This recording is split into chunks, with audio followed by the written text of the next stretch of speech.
When I was growing up, my grandfather, Moses Gerald Starr Sr., talked about Big Moccasin. We need to find out where he's at. We need to go. We need to know where he's at. We need to know what happened. And of course, he passed away a long time ago. But this was something that was kind of that I lived with, you know. So when it came time for me to actually do this and follow through, you know, it was like, this is for my grandfather. This is for my grandfather, Moses, because it's what he wanted, you know. And then after he left, of course, my dad was like, you know, we can't find him. We don't know where he's at. We heard he lived. We heard he had other family members. And, you know, none of that's true. He died. He died there. Just like my grandmother's grandfather, Chief Heap of Birds.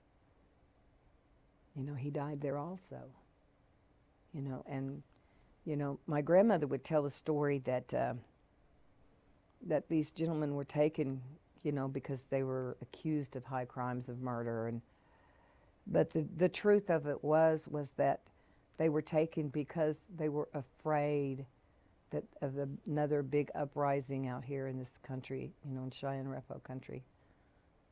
That's what the government was afraid of. So that's why they took them, because they knew that previously they had been strong warriors and they were leaders. These were strong men. These were not just people, they were strong men. And as such, and as a warrior, they do need to be honored. And that's my purpose, is to honor them. Let me explain something to you. First of all, these younger people, and even, you know, his age, and a lot younger, like my grandkids, you know, I told them, I said, look, you're not going to do anything with your life unless you know who you are and where you came from. You got to know your history. You have to know your people. You have to know what brought you here. And what, you know, you can't go forward.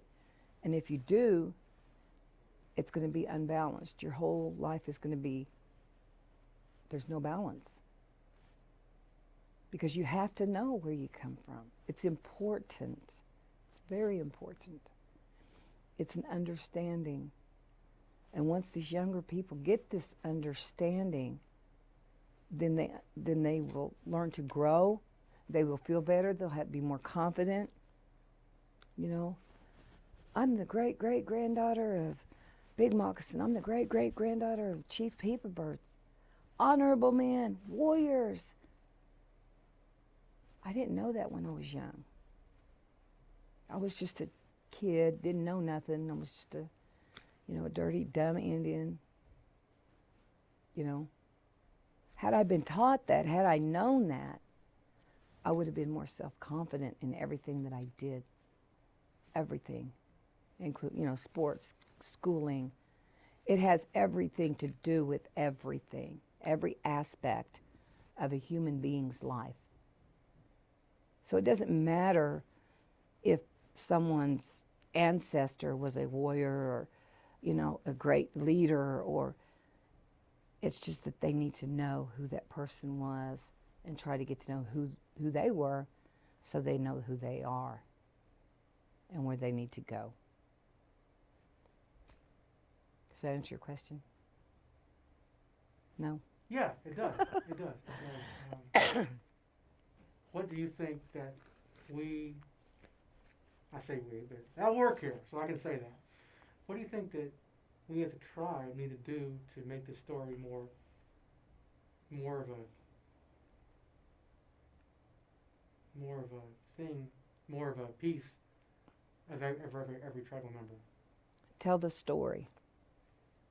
Tell the story. I don't know everything. I would love to know everything.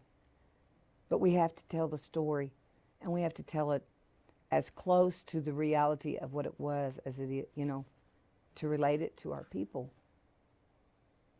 It has to be known. Because once we stop talking about those that are gone, that's when they're really gone.